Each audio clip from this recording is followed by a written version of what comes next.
The road is long with many a winding turn that leads us to who knows where, who knows where. So let's be strong.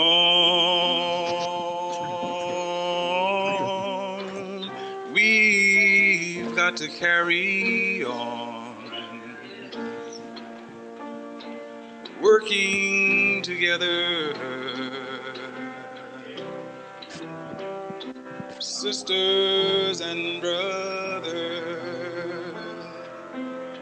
So on we go. Your welfare is my concern. No burden are ye to bear.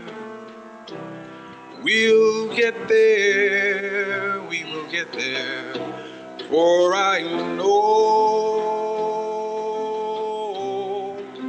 ye will not encumber me. Working together, sisters and brothers.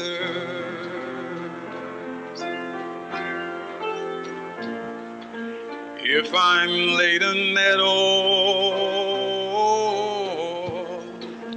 I'd be laden with sadness when everyone's heart is not filled with gladness of love for one another.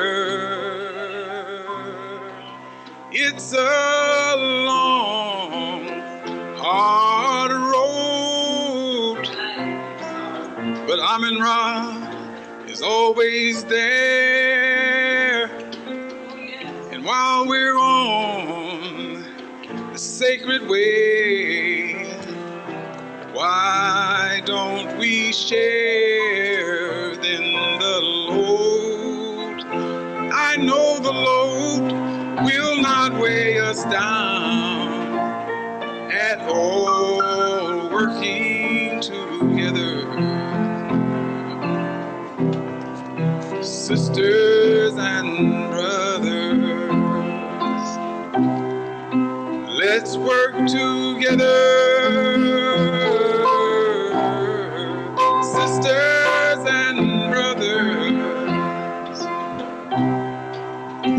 You know, the sacred African way is not a way of ease. The sacred African way is a way that calls you and I to make some changes in our lives, to realize that we're one people. The sacred African way calls us to realize, to personify, to make real that wisdom that comes from the hand of Brother Armour, that there is indeed a power, a force, a spirit in this world, but it's not something cut off from us. It's a power that lives in us and through us, and strongest when we work and think and breathe and build together as one people. So let's be one people. Let's work together, having one faith, one aim, one destiny, and one God. If I'm laden at all, I'd be laden with sadness when everyone's heart is not filled with gladness, gladness of love, love. Let's love one another. You know it's a long, hard road. Amin-Ra is always there. While we're on the sacred African way, Amin-Ra wants us to share the Lord. I know the Lord will not weigh us down at all. Working together, sisters and brothers, let's work together. Sisters and brothers, let's work together. If you feel that the Creator wants us to work together, let me see you wave your hand this morning. If you feel that the ancestors will be satisfied if we work together, why don't you wave your hand? And if you feel the fire burning in your bones, help me sing the song. Working together, working together. Come on, let me hear you sing. Working together, working together, working together, working together, working together. Let's work together.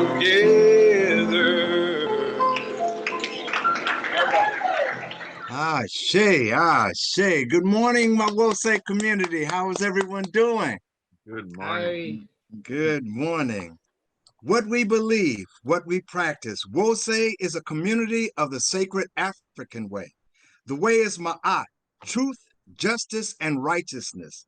We believe in the teachings of our elders and our ancestors that the Creator God created the universe and all life, and has placed in each of us a part of the divine spirit.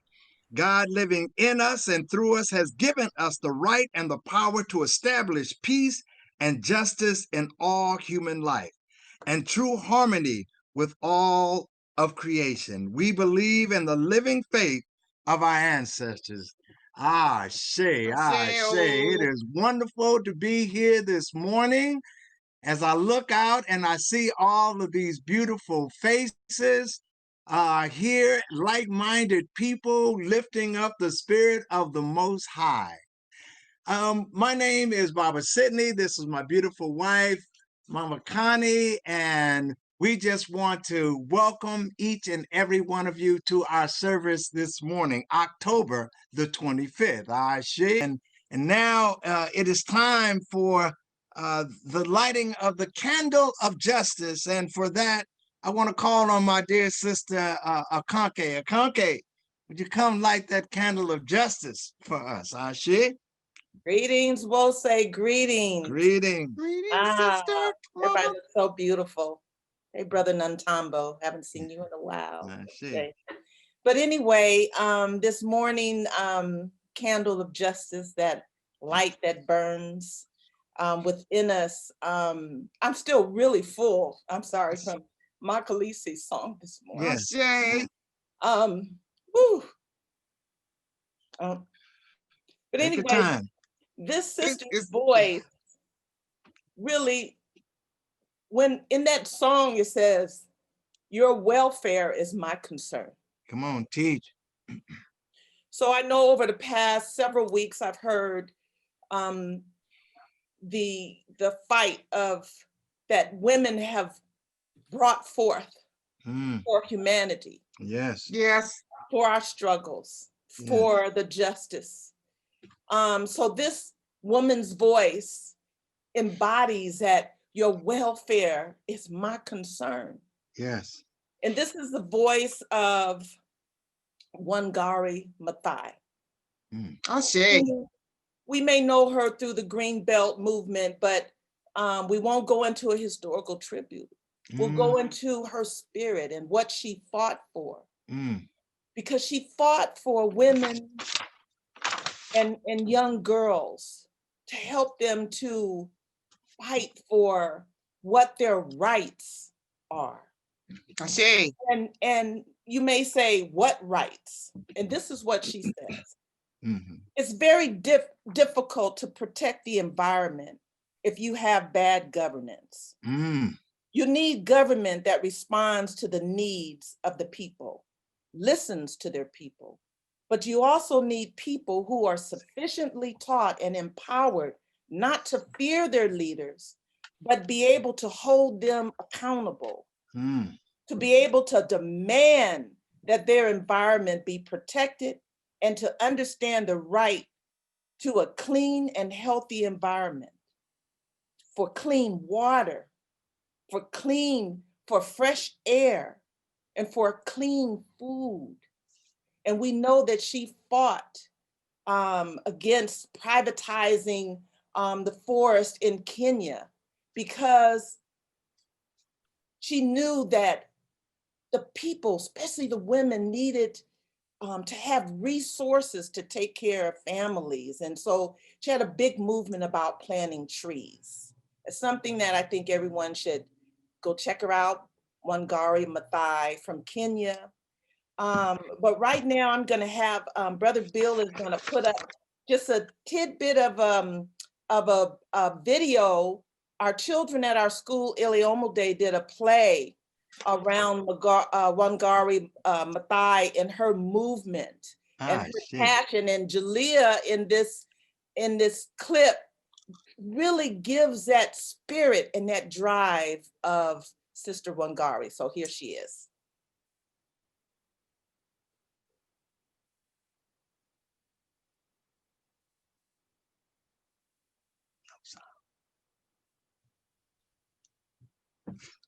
There's no sound, Brother Bill.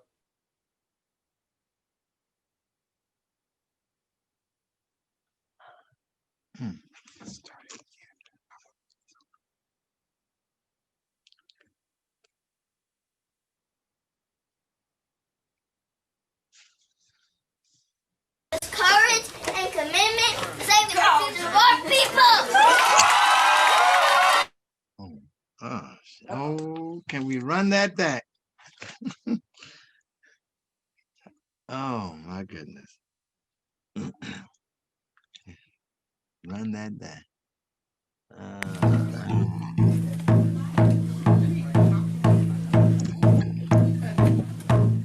Ladies, yes! Our duty to our country, to our home, and to our lives to save the natural ecosystem of our land. It will not be destroyed. All right. We're going to plant trees all over Kenya and to undo the damage that they already done. We do not need a grid of plant trees. The grid of plant trees, all we need is courage and commitment to save the future of our people.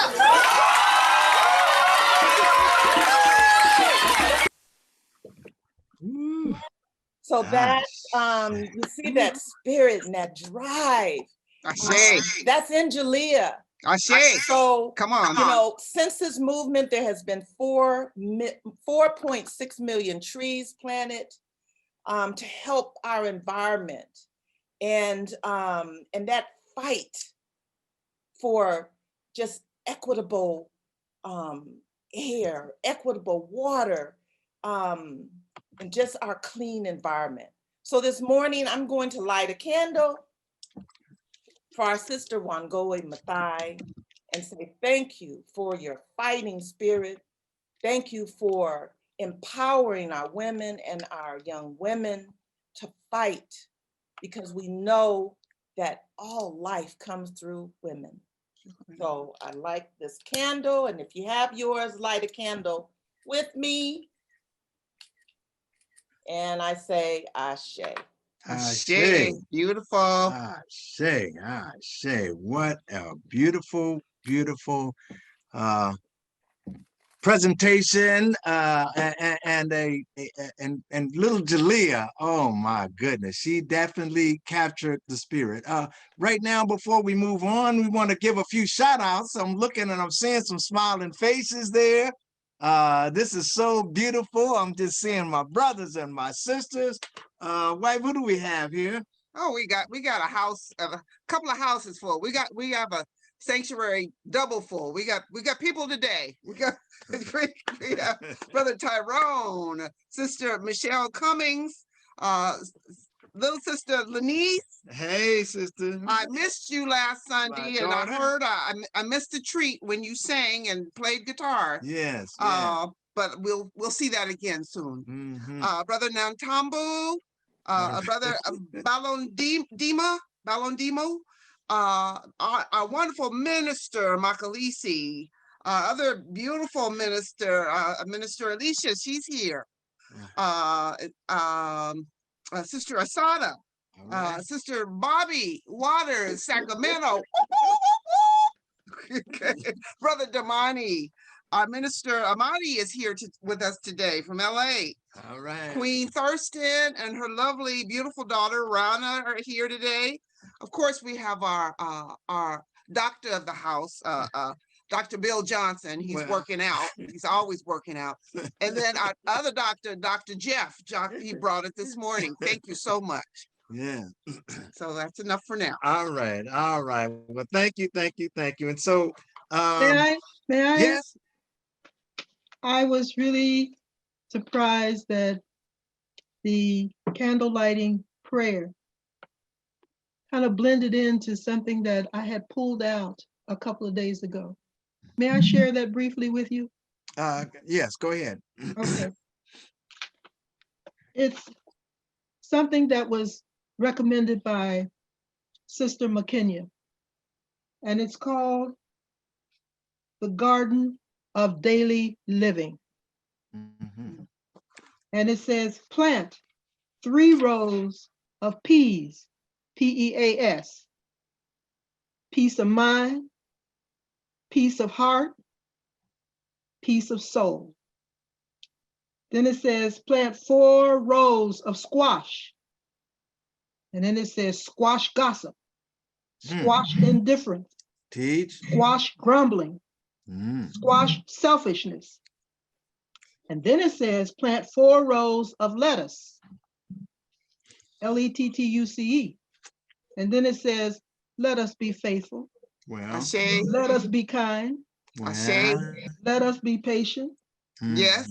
Let us really love one another. And then it says, no garden is without turnips, T-U-R-N-I-P-S. And then it says, turn up for meetings. Turn up for service. Turn up to help one another. All right. And then it says, to conclude our garden, we must have time, T-H-Y-M-E. I see. Time for each other. Well. Time for family. Well. Time for friends. And then it says, water freely with patience and cultivate with love. There is much fruit in your garden because you reap what you sow. I see. Ooh, beautiful, beautiful, beautiful. What was the name of that again, Mama? It's called The Garden of Daily Living from Sister McKenya. Sister McKenya, that is beautiful, beautiful. Thank you, thank you. I mean, calling on those spirits, the spirits are definitely here. The ancestors have come into the house. We're feeling the spirit of everyone. And right now, while the spirits are high, while we are starting to be uplifted, there's nothing like riding on the rhythm of my eye. And with that, let me bring in the sounds of my aunt, my good brother David, and my beautiful sister Latrice. Come on in and take us away, sir. Thank you, Baba Sydney. Good morning, Well Saved family. Baba Sydney, you're so smooth. So smooth. My mother Latrice would like to share a little something before we get started. So my earrings today have the sister that Mama Akanke was sharing. I don't know if you can see that. So I got super excited. Like, I love it. Oh, yes. As if there needed to be any more confirmation, but definitely calling into the space. Beautiful. Beautiful. All right. So if you feel it, kind of sing along with us. It's a sort of a chant that we're going to do. So please, if you feel it, come with us. Where am I? Where am I at, baby? Go right there. 1 second. Oh, I'm sorry. See, this is what happens when a brother doesn't wear his glasses. Okay, here we go. Hit share.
Say, Oh my goodness, brother, well, the sounds of my eye just be bringing it. That's all I can say. The sounds of my eye, y'all just bring it every Sunday. Every time you step forward, it's always something, brother. I appreciate you and your lovely wife and Sankara and the little, what's my boy's name?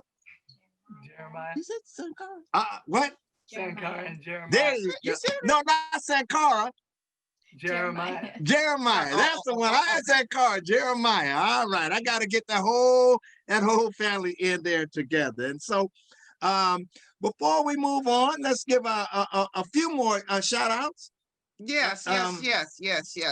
So Sister Debbie, who is also known as Pookie, she's here with us today. I love that little extra title on you, Pookie. I love it because we're full of flavor. Okay, I love our flavor. So we have Sister Aziza's here today. Thank you for being here. Our baby, one of our babies, Jalea, that we saw earlier in the video, she's with us today, and her mama Fanya's here. We have Sister Sandra Lucas. We have Mama Rose is here, and then there's a Sister Rose from Sacramento that's here with us today also. Sister Amani, and a little one that's here with her. Baba Kofi, we see you. Thank you, Baba Kofi. Good to see you. Baba Ustadi brought us that beautiful libation this morning. Baba Katabasi stirred it up with the circle prayer that got us all going. Sister Bobby, she's getting ready to do the historical tribute. And in the meantime, we have Sister Marilyn, her husband John, they're here with us today. And that's enough shout outs for now. We're moving on to our beautiful historical tribute. Right. Before we start, thank you. And while the Sounds of Mott were singing, and this brother had called me the other day, brother Desmond Iman, and he was saying, we should put out some of the declarations of innocence. I say that we should, from time to time, just put out some little information, and I pulled it up. It just so happened, and the song came on. I went and grabbed it, and a couple of things, our declaration of innocence, or I would say our affirmations. And number 9 says, I have not lied to those who deserve the truth. I say, I have not deprived the less fortunate. And one that I enjoyed, Mxolisi spoke about it, said, I have not begun a day demanding more than I am due. I say these are wisdoms going way back. So with that, we want to open up the floor, open up the service to our dear sister Bobby to do a historical tribute. And our historical tribute is when we pass on information or tell our story for at least 7 generations, because we know that if we don't tell our story, it will not be told, or when it is told, it will be so turned around. Tell the truth. As we look into stolen legacy, as we look into the destruction of Black civilization, outsiders will come in and claim what is ours to be theirs. Sister Bobby, if we can open it up for you to come in and give us your historical tribute. Thank you. Wait 1 second. Wait. I was a little nervous, but I feel like I'm among family now. Yes, indeed. That's right. Thank you so much. Thank you. So I'm getting ready to share my screen. Pull it up and share. Go into. All right. So can everybody see it? Yes, we can. Okay. First of all, this is more, not a historical tribute, but more of an historical event that I think was very, very significant when I found out about it. So anyway, my resources were from The Birth of a White Nation, The Invention of White People and Its Relevance by Jacqueline Badalora.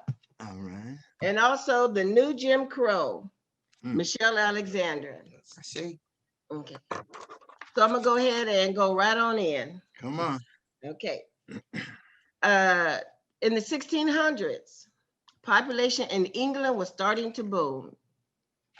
People could not find any work, so the king had laborers sign a contract of indenture, sent them to go work in the colonial Northern America, specifically Virginia and Maryland, the British colonies.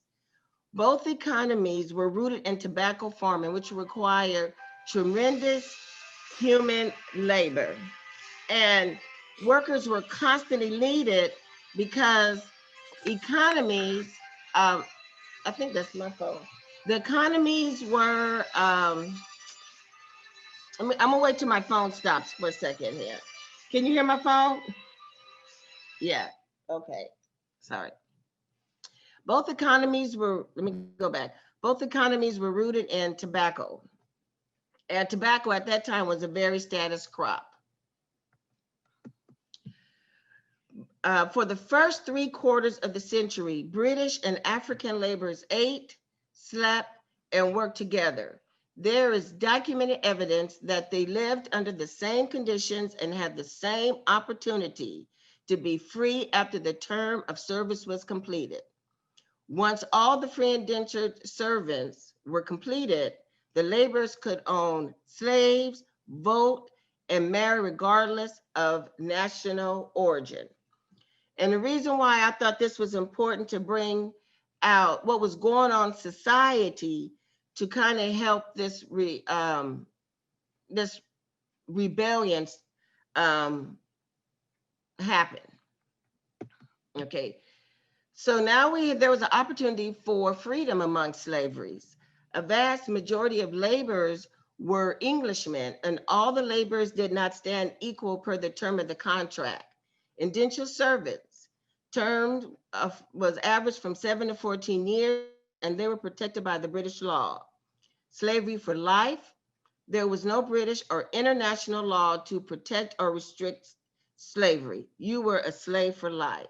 However, some landowners gave slaves the opportunity of obtaining freedom by purchasing their own freedom or that of a family member. Also, landowners did free enslaved by will, in a will. In 1619, just over 20 Africans arrived from Africa, were recorded in the colony. It is estimated that there was about 500 Africans by 1650. At this time, Africans were not the dominant labor force. There were others who were not English. There were Portuguese, Spanish, French, Turk, and Dutch. And you notice at this time, they did not call themselves white. They used the term that they were associated with, their culture. In Virginia, decades before 1680, some Africans were free or became free. Africans worked for masters alongside British laborers. There's plenty of documentation revealing that at least some Africans were not treated as degraded beings. Evidence showed that many African men married European servants, and these marriages appeared to be accepted. There was 10 to 12 men for every woman. Since there were less women, they could have their pick. Now, there was a cluster of anti-miscegenation laws, and this is one of the first laws that were broken. The British common law, England, was the framework for Maryland and Virginia, including women's place in marriages. The common law conception was that men and wife are one, but the man is the one. Under this law, marriage was under the control of the husband. All property, all economic matters, custody of the children, and the wife's behavior was his responsibility. He was expected to provide his wife and children's needs in exchange for her obedience. However, there was a break by the colonial law by Virginia and Maryland. In the common law, the status of the enslaved child was determined by the status of the father, but in Virginia and Maryland, they changed it. In the colonial law, the status of the child was determined by the status of the mother. Another anti-miscegenation law in Maryland, 1664. The purpose of this law was to prevent dissipation of the estate's most valuable property, and that was slaves. Slaves were quite valuable. The Maryland law in 1664 enacted a law that Africans' legal status was property. This prohibited free-born English women from entering into shameful marriages. Even though Maryland did not void marriages, it did legislate harsh consequences. For example, the woman faced life to the master of her husband for the duration of the husband's life, while any children of the couple were considered slaves. This way, marriage was a deterrent. There was a lot of interracial marriages in Virginia. Among the laborers, there were a lot of interracial marriages in Virginia among the laborers. Then Maryland it was prohibited. There was another force at work. Some slaveholders encouraged these marriages because this would increase their labor force on the plantation. This law made white women available to white men only. And this law was not enforced when a white man had sexual relations with an African woman. A white man was rarely prosecuted. A white man may get prosecuted if he treated an African woman in the manner appropriate for a white woman. And just as a side note, about 27 years later, Virginia did eventually ban interracial marriages. This was a law not deemed unconstitutional until 1967, Loving versus Virginia, which was a movie that released in 2016. Now here's the seeds of the Bacon's Rebellion in Virginia. What helped give rise to the rebellion? The laborers from England slowed significantly, leaving a gap in labor supply. Landowners had to look elsewhere, and in decades that followed, the numbers of laborers from Africa increased significantly. There were many discontented Virginians. Servants of African and European descent faced harsher treatment than those already freed from servitude. In 1670, a law was enacted that stripped these men of their ability to vote. Only landowners and homeowners could vote in elections. Fewer and fewer free men could expect to hold public office or find workable land that were not already claimed. This narrow opportunity for financial independence.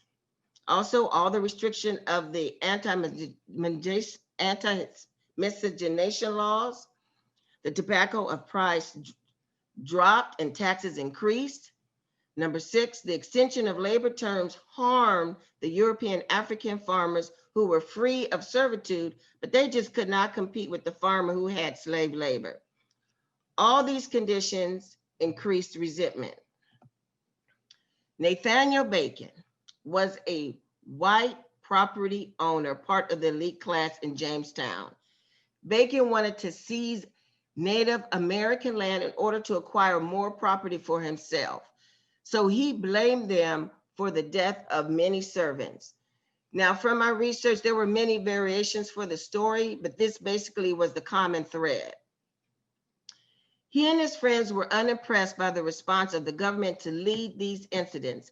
So he proceeded with an attack, slaughtering all Native tribes without the government permission. The governor denounced Bacon and he was removed. Within an environment of discontented laborers, it was not hard to recruit. He openly condemned the rich for oppressing the poor and an aspire alliance of all laborers. So there were two parts to this Bacon's Rebellion. The first phase of the rebellion was focused on attacking and killing the Native tribes. And the second phase was attacking the British elite. He burnt down their homes and their property. He basically set Jamestown on fire and it was burnt to the ground. The rebellion was ended by England sending in a military. A number of people who participated were hanged. The events of Jamestown was alarming to the elites. The word of Bacon's rebellion spread far and wide, and several more uprisings followed.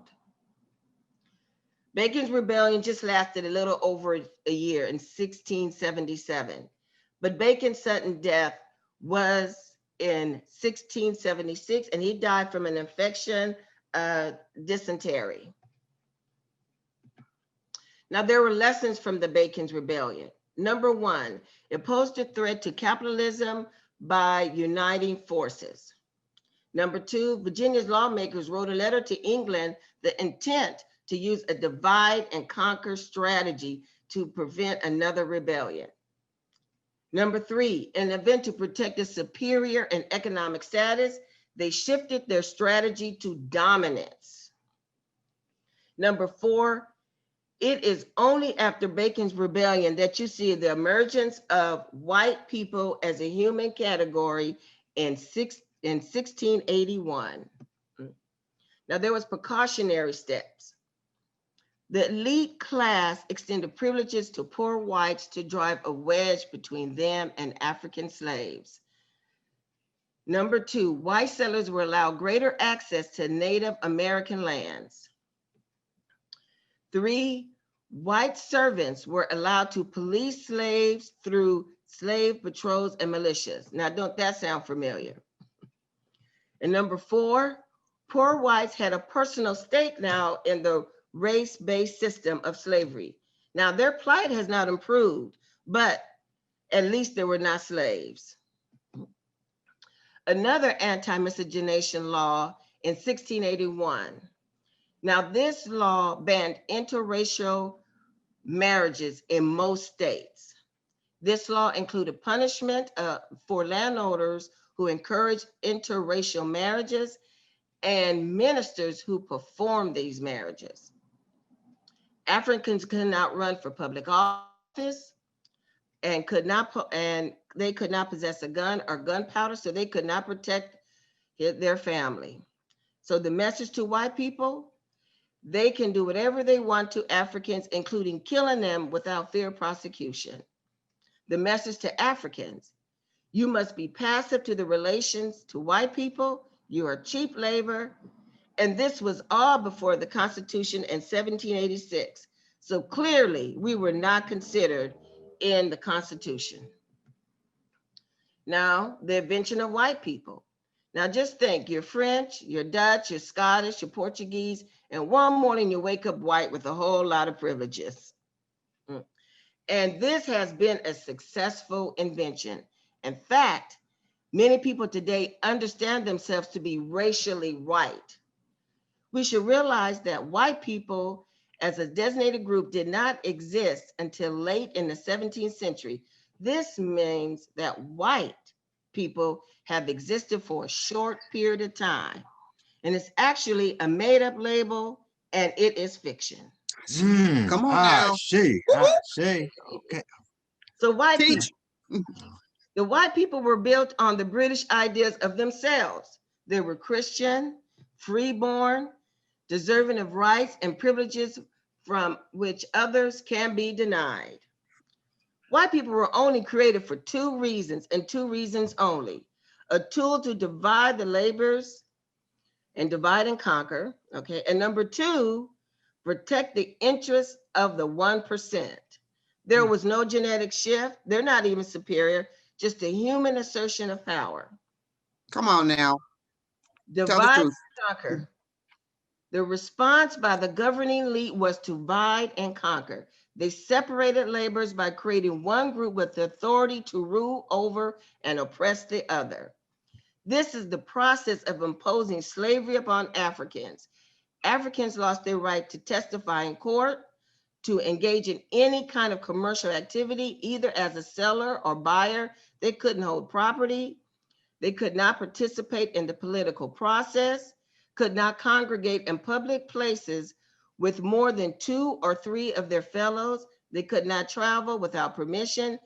Bacon's rebellion provide the rationale to explain the need to divide labors as a means of social control. A new social class, white, is needed to set them apart from the African laborers.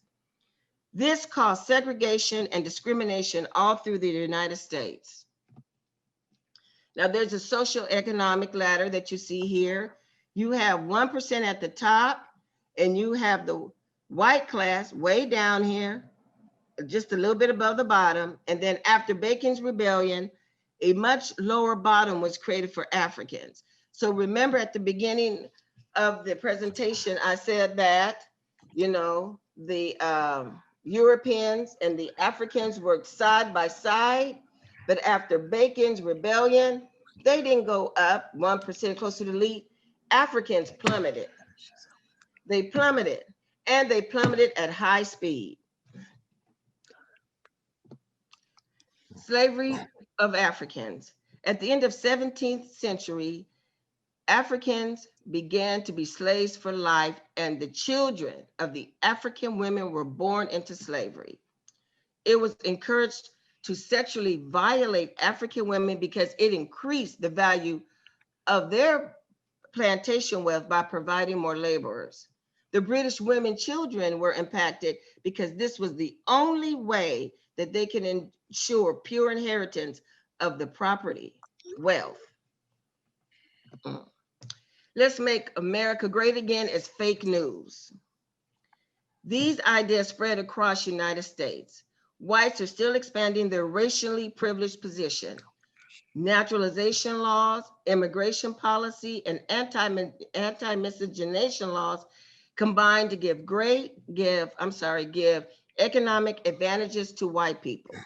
The presumed white supremacy has awarded whites unearned advantages and gave them a false sense of reality, and this is embedded in our institutions, which must be confronted and dismantled. All right. Thank you, Yeah. Mama. She was getting it in. That was I beautiful. was getting it in, yeah. Tell the truth. You told the truth. That was beautiful. Thank you. You brought it. That was beautiful. And right now, we've been reading Cast by Isabel Wilkins, and she goes into that and really expands it. So that is an area that we definitely need to study. I think I'm reading that book too. I'm reading that book. Okay, all right. Well then, all right, we'll share some notes. So thank you, Mama Bobby. That was a beautiful, beautiful presentation. And very comprehensive. Very comprehensive. So I mean, what can I say? After such a fantastic presentation, the only thing I can say is, can we get the sounds of my to just go ahead and capsulize that in your artistry? Ashe? Mama, they always do. That was outstanding. And I just gotta say, I have had to teach that recently, and a couple of history students I've been teaching, and I wish I would have had your slide presentation because that was amazing. Oh, okay. I'd love to get a copy if you're willing, because I'm gonna have to teach it again. Sure. But you know, it occurred to me after all that they've done, they still can't stop us. Yeah. We're too black and we're too strong. Shit. Too black, too strong. Shit. Well, I have to thank Imhotep. He put pressure on the sister.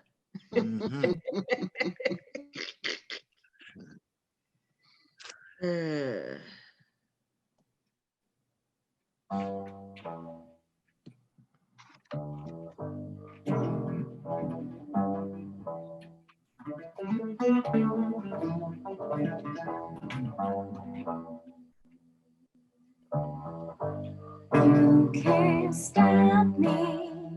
Too black, too strong. You can't stop me. Too black, too strong. You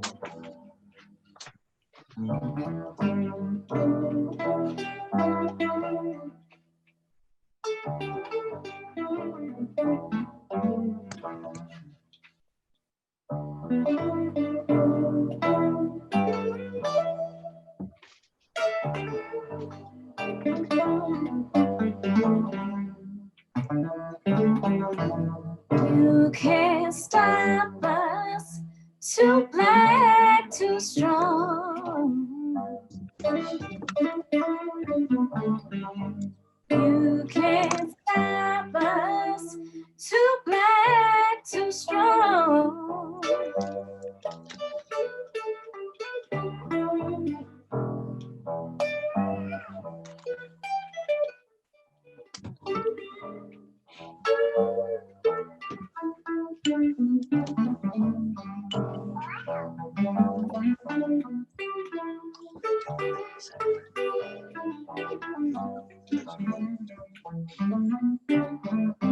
You can't stop me, too black, too strong.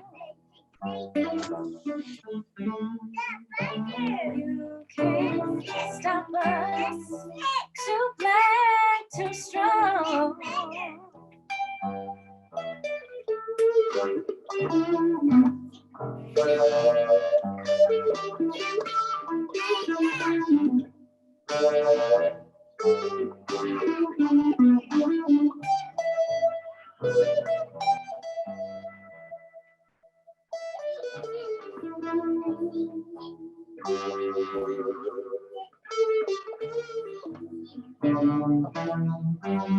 You can't stop us, too black, too strong. No.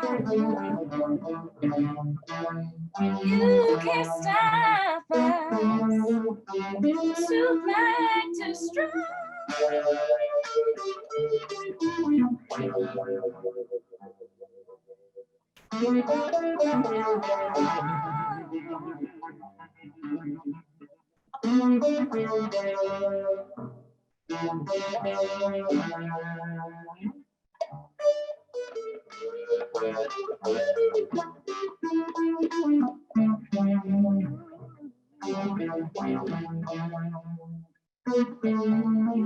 can't stop us,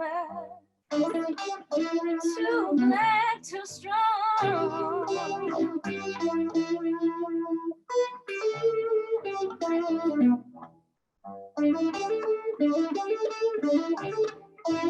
Can't stop us, too black, too strong. Yeah.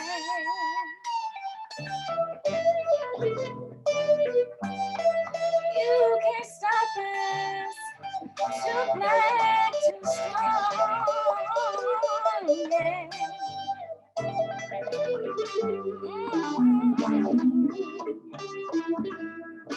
No, no. You can't stop us. Too black, we're too strong.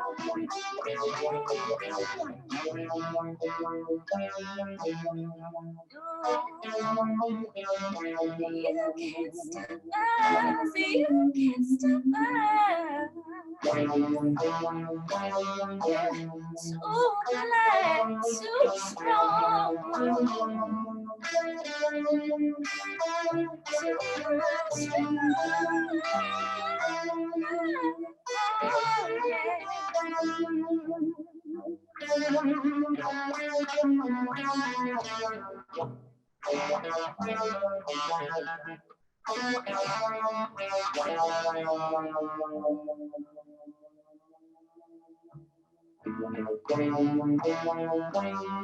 Stop us, too black, too strong.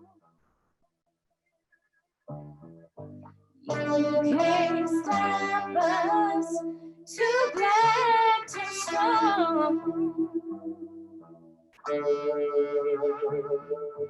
You can't stop us, too black, too strong.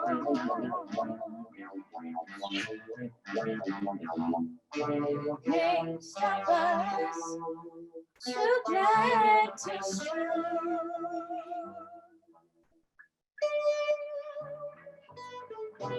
No, you can't stop us. We're too glad to strong.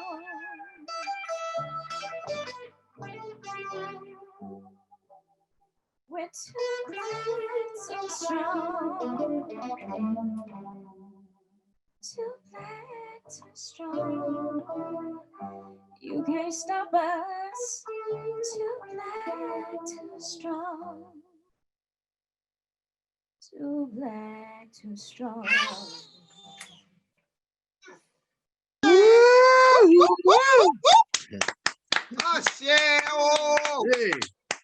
Ashe.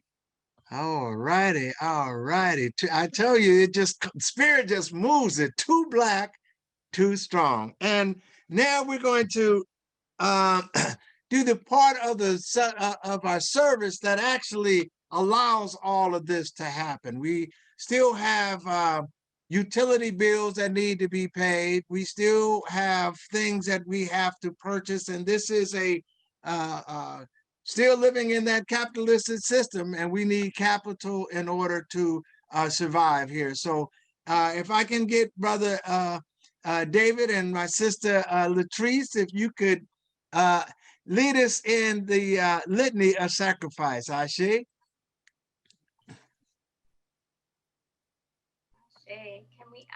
Thank you so much for that beautiful musical offering that you brought us. You started it. You brought it. Do we have the litany? All right. All right. Here we are. Okay. Save us, O Holy One, by your name. Vindicate us by your might. Hear my prayer, divine protector. Listen to the words of my mouth. How can we repay the Holy One for the gifts that have been given to us? We will lift up the cup of salvation and call upon the God of our ancestors. We will fulfill our vows to our Creator in the presence of all our people. Gladly we bring our sacrifices to you.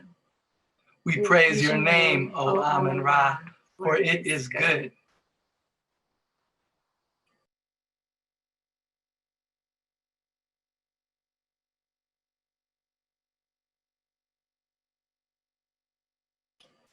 Umoja, unity.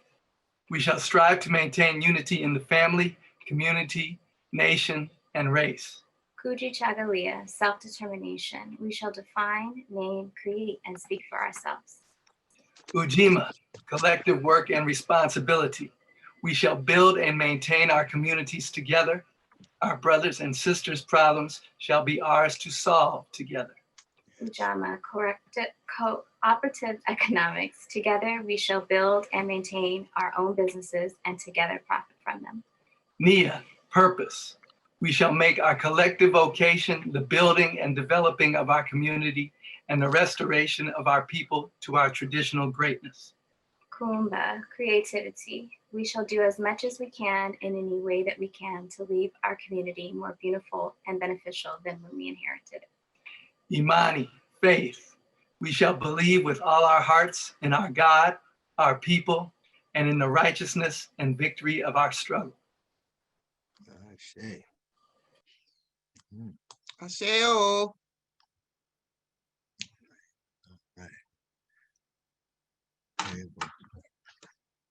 Thank you, thank you, thank you. So as we know, we do need any and all contributions. We have posted the addresses for you to be able to send your contributions. Someone sent me an old song that they used to sing, "You Can't Beat God Giving," and that was the sister is it Rana? Yeah, Benin, the singer. She had posted that, and I remember that song, and that is true back then as well as today. That you cannot beat God's giving, and so give what you can from your own storehouse, and every amount that you give will be blessed. You want to say a prayer? we come in thanks today, thanking Amin Ra for every blessing that flows our ways and all of the lessons that we learn too, because through the lessons we get shaped and we know what to do better and what not to do and what to avoid. But we are all so sincerely thankful for all the gifts that get shared with our communities, with our Sacramento, we'll say, and our Oakland, we'll say, and we're thankful for every person that comes and gives in any which way they give. And I'll end this prayer. Ashe, amen. Ashe. Thank you. And a few more shout outs we have now. We have our sister Foxy Brown from LA. She's with us this morning. Hey, Foxy. Hey. Miss seeing you when I was talking to you when I was down in LA last weekend, but it was a different kind of weekend for me, and I'm thankful for it. Sister Ikena in Atlanta, she's here with us today.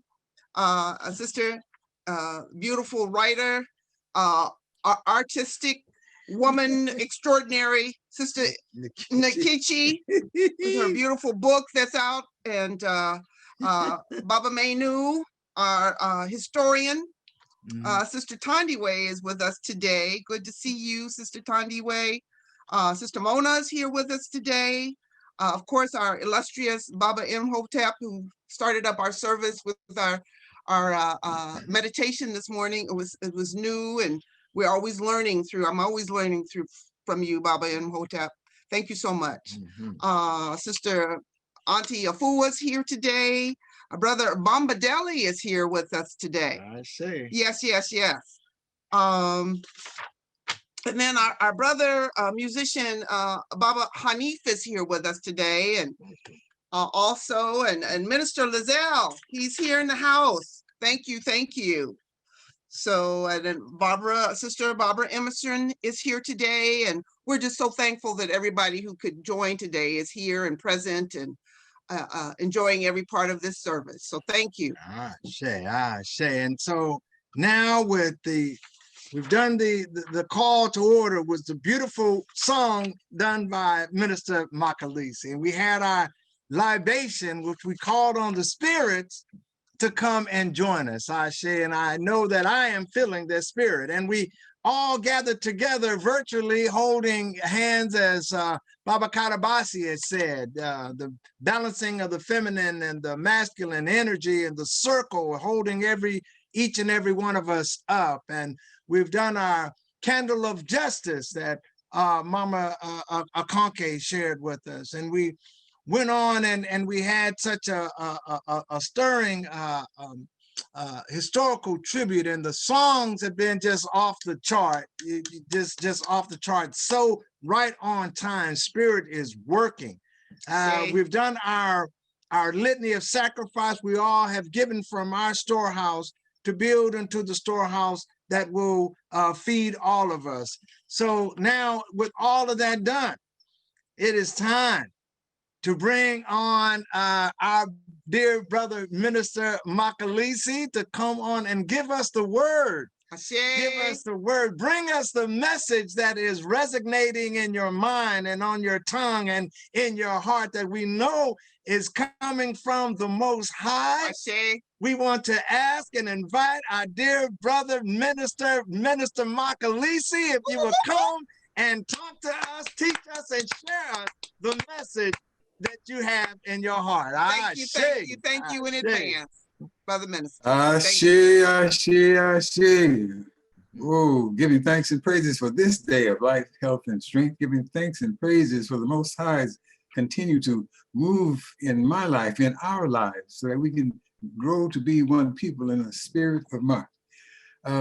And before I get started, I just want to encourage, we saw Sister Jalea in association with the lighting of the candle of justice and other Ile Omide students. If you have not seen the video of that presentation, go to YouTube and look under Ile Omide. I'm not sure which exactly how to go, but I think if you look under Ile Omide and look for that Wangari Maathai presentation, if you haven't seen it before, you will be awed.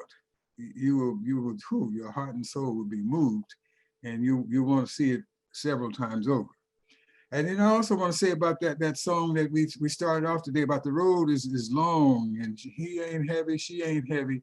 I felt what my sister Conke was saying if she came on to make a presentation. But I hope the next time that song is played that you will hear the version with Brother Kepper Patah Liu. And we're all going to be moved when we hear him do that song. And so I just give thanks and praises for the movement of the Spirit of the Most High in and through us. And so I'm asking Brother Bill to put something up there on the screen that I had sent in and want to share with you. And as we get ready to move ahead with what the Most High has put in my heart. Ashe. And so this is the title for the message that I've been inspired to bring today, Kwanzaa Yenu Iwe Naheri. And there's a song that goes with it, and it says, Kwanzaa Yenu Iwe Naheri, Watu Weusi, Watu Wazuri, Kwanzaa Yenu Iwe Naheri, Watu Wazuri wa Africa. May your Kwanzaa be filled with the blessings of life, peace, hope, and joy, free of disstead and strife. May your life overflow with divine faith and love. Beautiful people, here below as above. Kwanzaa Yenu Iwe Naheri, Watu Weusi, Watu Wazuri, Kwanzaa Yenu Iwe Naheri, Watu Wazuri wa Africa. May Nguzo Saba blossom within you with the Holy Spirit marked for all you say and do, for control of thought and action every night and day, as we rise up to live the sacred African way. Kwanzaa Yenu Iwe Naheri, Watu Weusi, Watu Wazuri, Kwanzaa Yenu Iwe Naheri, Watu Wazuri wa Africa, Watu Wazuri wa Africa, Watu Wazuri wa Africa. Kwanzaa Yenu Iwe Naheri. Ashe, Ashe, oh. Just giving thanks for that opportunity to share that with you. And some people might be wondering, well, what you talking about? Brother Kwanzaa is 2 months away. This is still October. Well, it's the thing that I have said any number of times, that if we don't work on these principles 24/7, 365, when it comes to December 26th, we don't have anything to celebrate. This is more than about a week-long party, a week-long entertainment thing, right? Ashe. And so I want to share this passage from the Hosea, the book of Patah Hotep, passage number 4, that we are very familiar with. Be diligent as long as you live, always doing more than is commanded of you. Do not misuse your time while following your heart, for it is offensive to the soul to waste one's time. Do not lose the daily opportunity to increase that which you have. Diligence produces gains, and gains do not endure when diligence is abandoned. And so I hope that these words from Patah Hotep will help us, take a look at Kwanzaa and Nguzo Saba through the lens and through the consciousness that these words, this passage brings to us.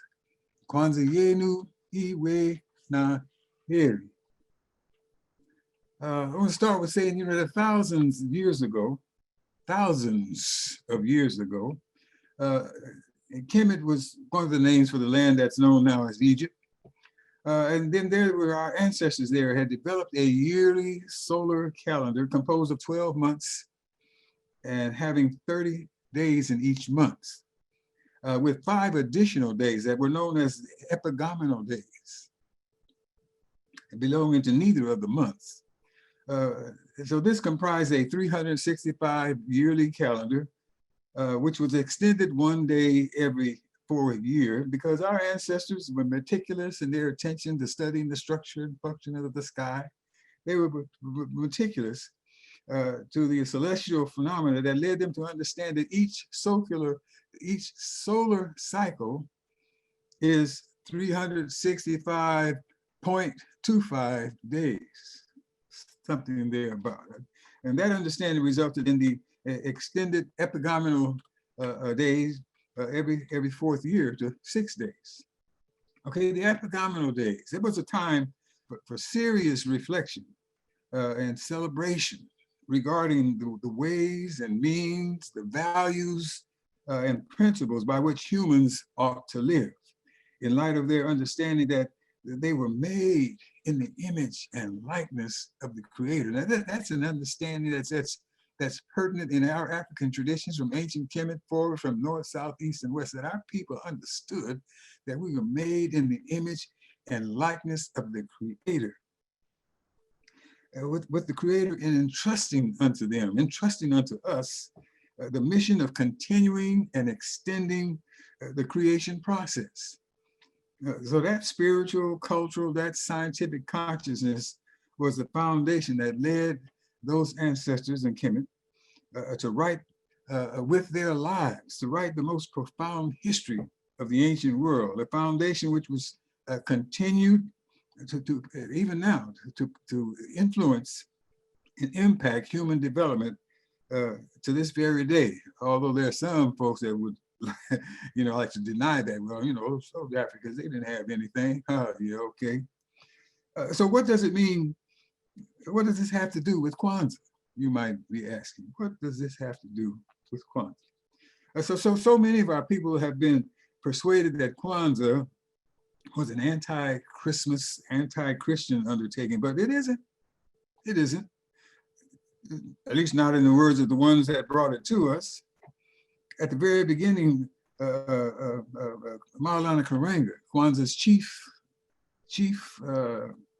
innovator, said Kwanzaa came into being to give our people something positive to embrace during the days following Christmas. I mean, if you were a Christian and you celebrate Christmas and not capitalists, if you celebrate Christmas, that's your business, and have no problem with that.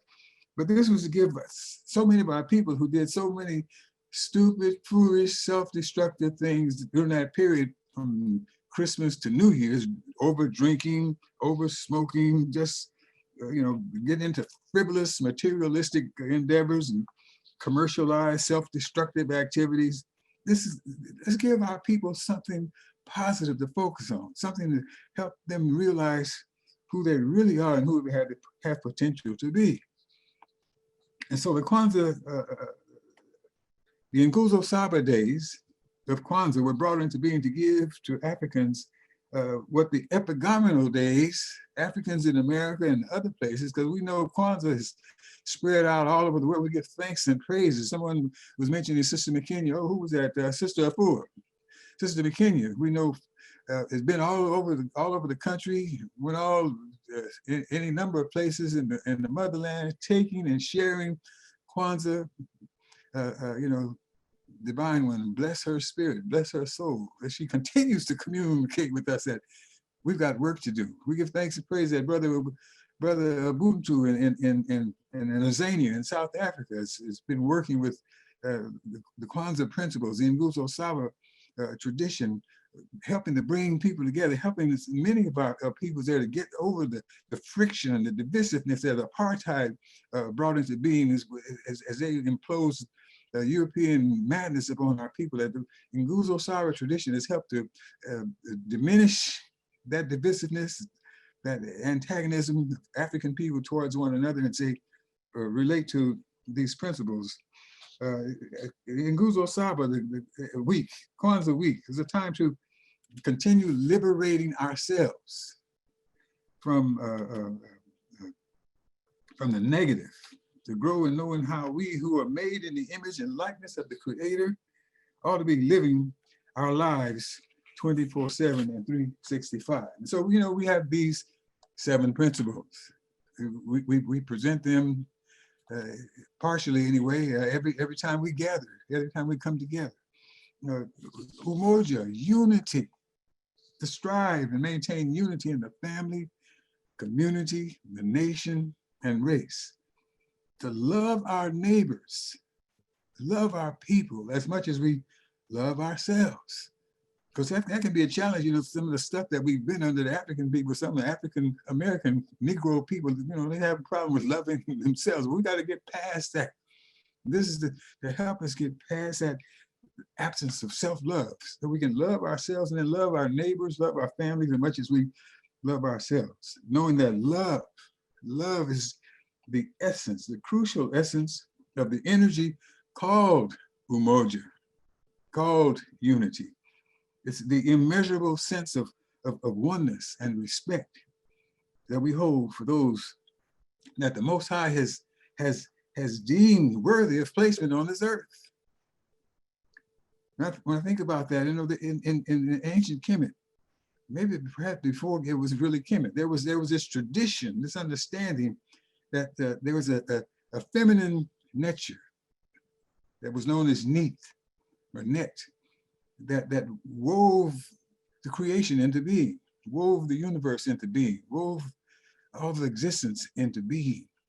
So when we look at as I look at the Kwanzaa and Nguzo Saba tradition, and we have that mkeka, that's the foundation, the woven mat. In ancient Kemet, in the nomes, in the 42 nomes, it was nearly unanimously done that when they built the shrines in which to place their sacred symbols, the flooring in those shrines in which the sacred symbols were to be placed was a woven mat.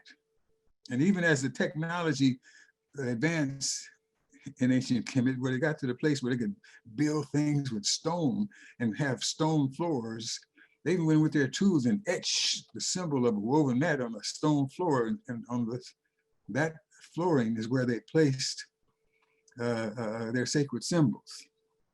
And so, you know, in my head, in my heart and mind, it's like this earth, this earth that we walk on is an mkeka extraordinary. And so all of us, all of humanity, in spite of those that fail to realize it and appreciate it and respect it, all of us placed here are sacred beings, all of us. And we have to grow and appreciate that in ourselves and for our people. That's the foundation for this unity that we need as a people.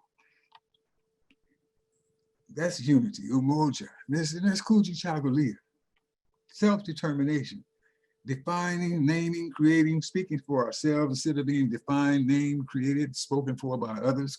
Kujichagulia, self-determination, being in this world, but not of this world, being free of the mental, spiritual, cultural incarcerations that inhumane, anti-African dementedness seeks to impose upon, and with our hearts, within our minds. You know, we've got to move past that stuff. We are sons and daughters of the most creative, the most intellectual, the most brilliant people in human existence. How are we going to allow someone else to take that legacy, that consciousness, that spirit and power away from us? No, we've got to be self-determined, creative, self-determined. And it's not an individualistic thing, self-determined. It's a community thing. We have to work together. Kuchi Chakalika. Ujima, collective work and responsibility. Pursuing the greatest good for the greatest numbers of our people in all areas of life. Doing all we can in every way we can to help our sisters and brothers achieve the best outcomes, that are available, that the potentials and that the challenges of life can bring. Doing unto others as you would have them doing unto you. Doing unto others, for others, with others, as you would have them do for and with you. Collective work and responsibility. Collective work and responsibility. In Maulana Karenga's book on Kwanzaa, the one he published in 1988, he has a statement there related to Ujima. It said, you know, the progress that we need, the direction that we're going, the liberation that we have, that's not going to happen if we don't work together. We don't have collective work and responsibility because our enemies, they're working all the time to undermine anything and everything that we do that they feel will mess with their money, that they feel will mess with their power to control us. And so we have to work together. We have to work together so that there's, you know, that they won't be able to play this group against that group and so forth. That kind of madness and destruction. Ujamaa, cooperative economics, cultivating and activating economic consciousness and excellence, not falling in love with money and material trinkets, but loving to invest and to be supportive of the enterprises and the efforts and the practices that improve the qualities of our lives. Family, community, nation, and race.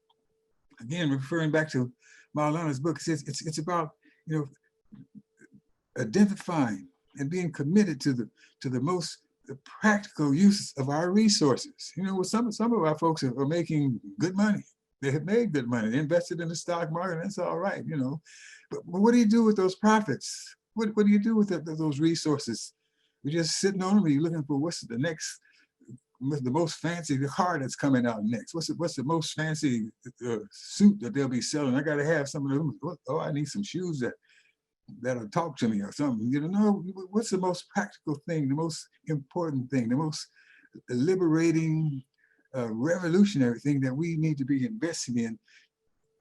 Ujamaa, cooperative economics. Nia, purpose, gaining inspiration from ancestral achievements and excellence, growing to know, to respect and embrace the spirits of worthy ancestors, knowing our history as the superior creators and innovators in every area of human endeavor in the ancient world and its ongoing impact, allowing that knowledge to serve as foundation and fuel for the work that we must do as we pursue our potential, our traditional and potential greatness.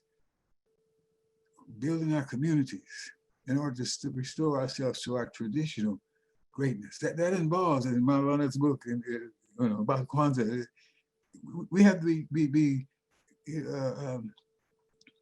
careful, thoughtful, revolutionary about who's teaching our children. You know, if they're going to these schools where there's, here in Virginia, Richmond, Virginia, there's a Maggie Walker school. It's a progressive school. It's an advanced school for advanced students. Maggie Walker School here in Richmond, Virginia, doesn't even teach Black history. I mean, you know, so that's the stuff that we have to deal with, that we have to overcome with Nia, with purpose. We have to be about building our own communities, our own institutions, teaching our children, teaching ourselves, so that we can restore ourselves to our traditional greatness. We have to know what that greatness was. We have to open the books and read them. We've got to be diligent, doing more than we are commanded. There's no one standing over us with a whip saying, you got to do this. It's when you have that consciousness within us, when we have that understanding that if we don't work together, build together, love each other, that we're not going anywhere, because this system, this society, this culture is working against us day and night and day, So when we have that consciousness within, that's where the command is coming from. Now we have to do this, or we continue to drop down. We continue to sink. Kuumba, creativity. To do all we can, every day we can, every way we can, to make our communities, make life more beautiful and beneficial than when we inherited. To do all we can to grow in knowing and showing the power of the sacred essence which the Most High has entrusted unto us. I mean, that's our, the foundation of understanding of African culture, tradition, African spirituality. The Most High has entrusted a measure of its own self unto us. And we're to work with that, build with that, extend the creation process to make life more beautiful and beneficial for ourselves and our people, for ultimately for the world. But we know that has to begin at home. Knowing that what we decide to do, I mean, some of that's got survived in the Bible that they try to indoctrinate us with, that there's passages in there that, Jesus the Christ said, these things, supposedly said, these things that I have done, you can do also, and even more. They're also saying, when you come together, when 2 or 3 of you gather in my name, I interpret that in my spirit, in the spirit that's in me, in the consciousness that I learned while I was in ancient Kemet, trying to get away from Herod. When you come together, when 2 or 3 of you come there, those things that you tie up, or those things that you set loose on earth, are set loose, unbounded in heaven. That power is with us, and we have to understand that power within us, made in the image of the Most High, with measure of the essence of the Most High entrusted unto us, bring that to bear on our lives. 24/7, 365. Imani, faith. Having faith in our God, in our people, in the righteousness and the victory of our struggle. This is the eternal flame of hope, of courage, and determination that is fueled by the presence, by the impact of the sacred essence within our being. Something within, which wants us to know that without works, faith without works is what? Not alive. Faith without works is, just talk, just a word. Faith without works, we have to be doing all we can, every day we can, every way we can, with our consciousness, with our materials, with our financials, with our love, with our unity. We have to be about the business of setting up so there can be Ile Omo days all over the country, Ile Omo days all over the world, so that young people can go to school and come out. I heard about Ile Omo Day students coming out and going on to high school and challenging their teachers, like, what you're teaching here is not what I learned at Ile Omo Day. And teachers had to go back and do some research and come out and say, this is one situation I was told about. Your classmate was right. And that agenda I was following was not quite right. So we have to, get real serious about it. Be doing more than we commanded. And that command is something that comes from within, the heart, the mind, the spirit, the essence of the Most High living in and through us. And faith without works is there. It's the power which brought from Brother Armour those words that we are so fond of, that there is indeed a great force in the world, a force spiritual and able to shape the physical universe. But that force is not something cut off from us, not something separate from us. It's an energy within us, strongest, most creative when we work and think and build and breathe together. Weakest when we are scattered, confused, broken into individual, unconnected fragments. We got to be diligent. We got to be diligent, doing more than is commanded of us, not misusing our time while following our hearts. We got to follow that heart. If it's the heart of the Most High within us, we got to follow that heart to the finish from the start. Know that diligence produces gains. Gains do not endure when diligence is abandoned. So that's the 7 principles that we come together to celebrate during the Kwanzaa week. But as I said before, and as I think all of you realize that if we're not working on these day and night and day 24/7, what have we got to celebrate in December? We're just coming together for a party, the boogaloo and whatever they do. But in addition to those 5 days in ancient Kemet, the epigomenal days, in addition to those 7 days that we have in December with the Kwanzaa week, we need to have something that's reflective of what they did in Kemet. They had what they've known as 300 feast days. In addition to the epigomenal days, our ancestors even in the relatively isolated and protected confines of the Nile Valley saw fit to have over 300 feast days a year to help them stay focused on their highest potentials and their greatest good. Multiple opportunities to check themselves on the scales of morality and ethics and not wreck themselves on the rocks of ungodliness and indifference. That way of life empowered them to become the intellectual and spiritual giants of the ancient world in virtually every area of endeavor under the sun. How much more must we do? How much more must we do? When we have these, if we're attending on a regular basis, 52 feast days in Mosaic community. And if we're going to the Wednesday night Black knowledge gatherings, maybe that's, if we do that every week, that's 104, others. We need more. We need more.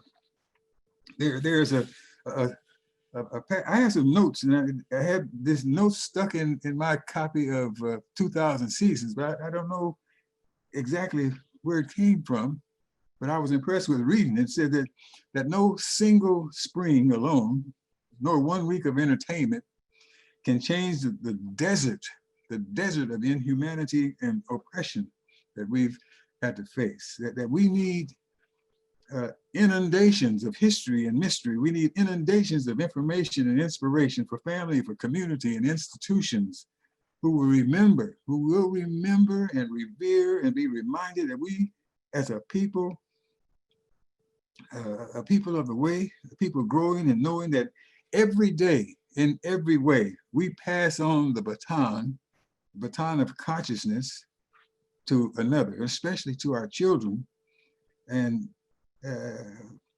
with purpose and excellence, or with indifference and self-destruction. So we've got to be about the purpose and excellence, and we got to do that diligently. 300 feast days of the year. What can we do? So my suggestions for myself and to all of us is that we could at least establish some practices that make the life in our homes and in our communities comparable to the feast days. Consider the following. Let's develop a family mission statement.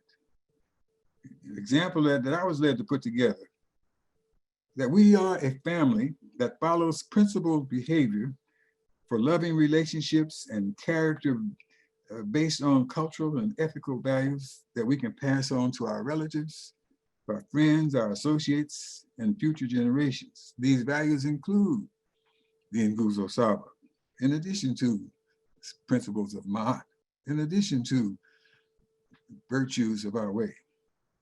These 7 cultural principles of the African way of life, and I promise to do all I can in every way I can to know and live these values to the fullest of my ability.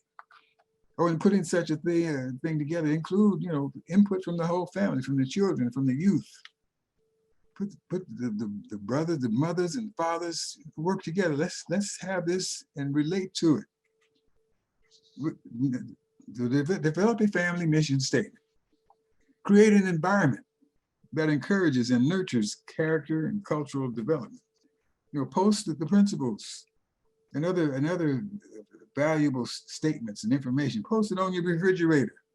You know, a lot of us have stuff on our refrigerator. What's it for? Let's put something on those refrigerators that will feed our hearts, feed our minds, feed our spirits. Post words and phrases on the bulletin boards and other convenient places in your home. Post things to be memorized in those convenient locations. Post words of recognition and praise for those who are making good progress and incorporating, embracing, practicing these principles in their lives. Give them credit for that. Use your imagination. Insist on good character, good cultural practices at all times by all members of the family. They have family discussions. I've heard Wade Nobles and others, they say, you know, one of the things, you know, this is at dinner time. One of the things that an important factor, a vital factor in helping young people live good lives, stay out of trouble, is just simply having meals as a family. Sitting down at the table together and having some discussions about what's going on in life and responding to young people's questions about life. That doesn't happen enough.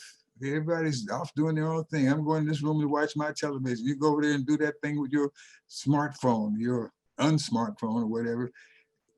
Get, you know, have a meeting at the table and allow everyone to speak openly and honestly regarding their feelings about family and values. Discuss your observations of, you know, what's going on with certain family members and give them some just suggestions about how you need to improve some things that you're doing and stop doing some things that you are doing, and let's get, you know, things together and keep things on the right tracks. You know, what's the difference between a celebrity and a hero? What qualities would you like to see and find in a person that you perhaps are going to marry? Have some discussions about those kinds of things. Help our young people be on the right track, have the right values, have the right self-perception, and then right understanding about who they want to blend their lives with and where they're going to go. Allow these discussions to make a profound impact. You know, one of the things they say about so many families, poor families, Black families, is that there's a 30 million word gap. I try to deal with that. A 30 million word gap under which too many of our children are growing up, you know, between the first 3 to 4 years of their lives. A 30 million word gap compared to what folks would say are more progressive families, more intelligent young people. And then in some of our families, you know, if the word gap is filled by too many words they don't need to be hearing. You know, I know of families, and I'm sure some of you know of some families where mothers and fathers use words that young people shouldn't be hearing. Sometimes they're directing those words at the young people, calling them the N word and stuff like. No, we need to have these conversations with our young people, with our children, so that they can inherit the legacy of greatness that is our history, that is our heritage, and be inspired, ready to go and do that. Be like that Ile Omide graduate who can go to school and say, hey, wait a minute. No, this is not what I learn and understand about who I am and what the world is all about. Because I got some teaching, some words. But you know, this study talks about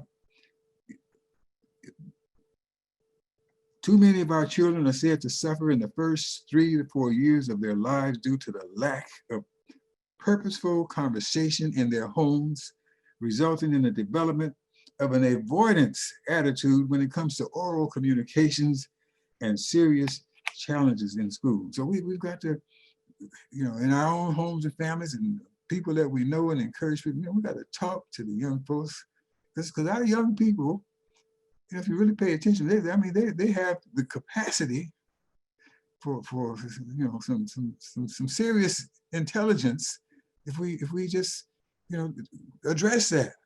I remember my sister Conke was telling about a situation she had with her grandson Jahi. And they were out somewhere and they were passing a situation on the street corner and the youngster, he was a student in Ile there at the time.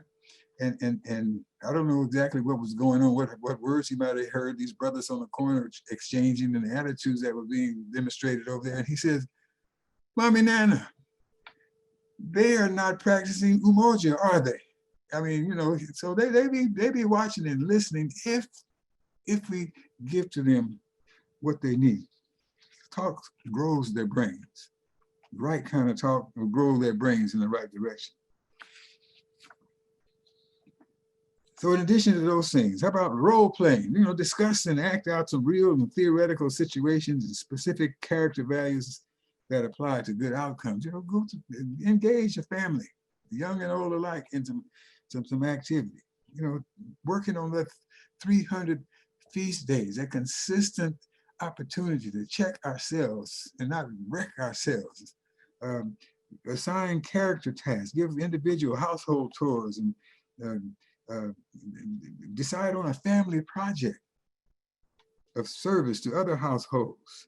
Develop a family library, read to one another, read and discuss what's being read and what your insights, your views of what's being read. You know, there's any number of things that we can do. But most of all, as parents and elders, be the models. We got to be the models for what we teach, so that the young people will see that, no, this is the way to go, to be the man that I want to be the woman that I have potential to be. This is the way to go. These are the values to embrace. This is what my parents embraced. This is what my parents did all they could and every way they could to help me understand, in spite of that stupid stuff that I might have been learning out in the street, learning out in school. And remember, children are inclined to emulate the parents, the adults with whom they have positive relationships. So we're coming near the end of this.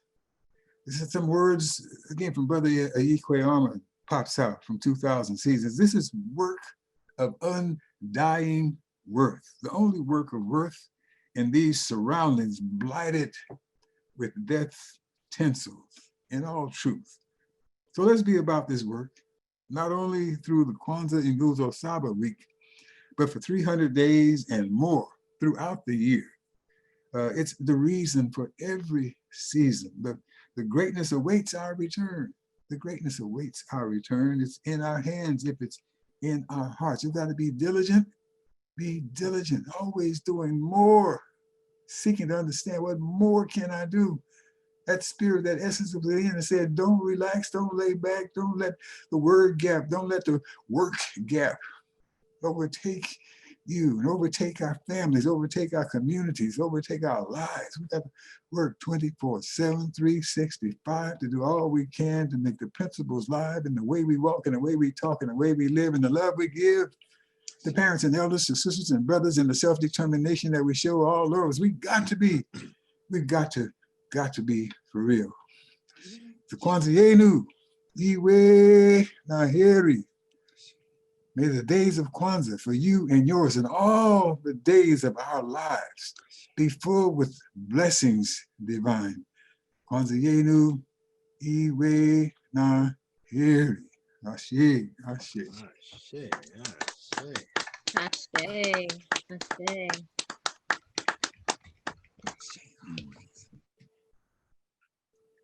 Well, now you got something that will tell you what to do, how to order your life for 365. Minister Mxolisi gave us a beautiful song. Well, we heard a couple of songs, one this morning to start us off, but the song, May Your Kwanzaa Be Filled with Blessings of the Divine, he gave us Patahotep number 4, be diligent as long as you live. And as we extend the invitation to you that may not be a part of us, we'd like for you to join us today.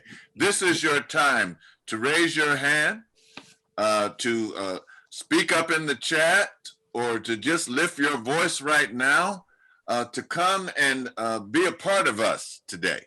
This is the invitation. What a beautiful message today. He talked about the 360 days and how that got extended 5 days. And he talked about the 300 days of feasting, and he combined the Mkeka with the Neth, and how she weaves creation together and puts that foundation of Mkeka together. He gave us some positive things from 2000 seasons today. So he gave us a lot to meditate and think upon. And Minister Mxolisi's message was inspiring, and he connected a lot of dots today. He connected Kemet with the Nguzo Saba, with 2000 seasons. And many of you know, I shouldn't be confessing this, but you know, I watch Star Wars. You know, I can recite lines from the movie. And I was doing a reflection on the book just this week, and I noticed that 2000 season was written in 1973, and Star Wars came out in 1976, and so they were already talking about the Force in 2000 seasons, and Minister Mxolisi brought that home with us today, and he challenged us. He said, hey, what can I be doing more? You know, could I be having positive talk around the table? And so it's just a powerful message today. And I'm glad that you are with us. I know that you've been with us for a number of weeks now, and always love to see your smiling faces and the other person that joined. So want to give thanks to that today. And it is now about the 12:50 hour. Is there anyone else that would like to join today? That we don't want to slight you. We want to give you an opportunity if you want to come today. If there is no other person to come forward, no other persons to step forward. You know what? We've had such a great service today. Baba Jeff gave us the song, great libation by Ustadi. Kadabasi led a beautiful prayer. Mama Kanke told us about Wangari Maathai. She planted over 3 million trees in Kenya and won the Nobel Peace Prize. Sister Bobby, and the songs by Sounds of Ma'at, just great. Sister Bobby. Thank you. Many people don't know about Bacon's Rebellion, and she told us the year that white people were created. You know, we thought that they had always been here, but if you look out in history, you will find that it's relatively new when they got here. And what they were doing, they were trying to keep Native Americans, Black people, and poor whites from getting together. That was the point, and they're still doing that today. The truth. Thank you, Bobby, for that. Yes. And Minister Mxolisi, the message. Sounds of Ma'at, sounding crucial. That first chant, I think, is a smash.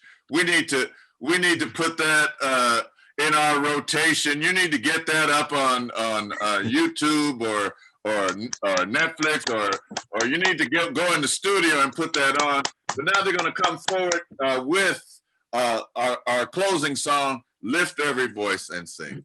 Soon come, Baba. Soon come. Soon come. Soon come. Soon come. I know exactly what that means.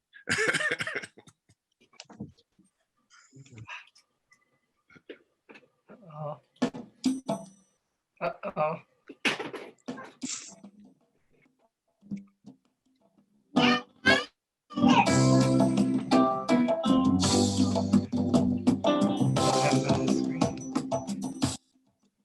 Every voice and sing till at the heaven ring.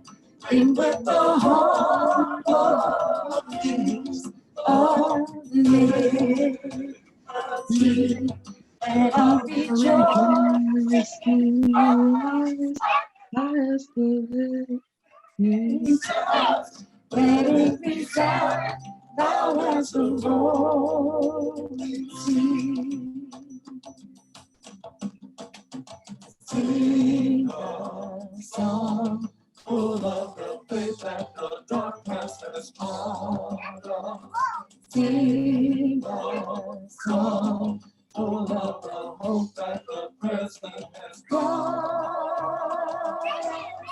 Listen the rising sun of our new day begun. Let us march on till victory is won.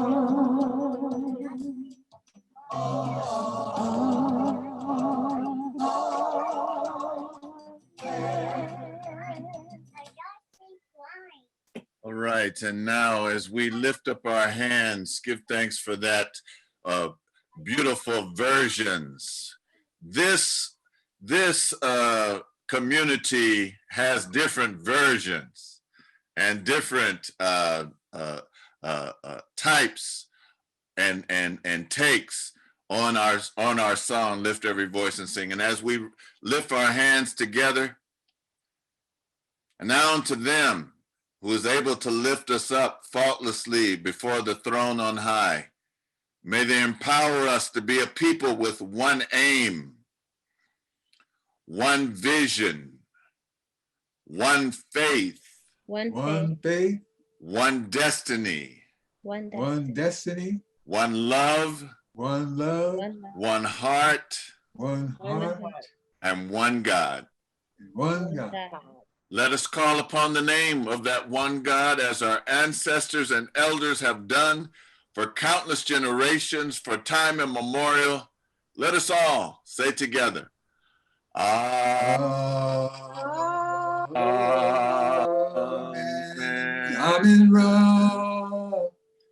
You are the most beautiful people on the face of this earth. Let's back it up again. Hold it up.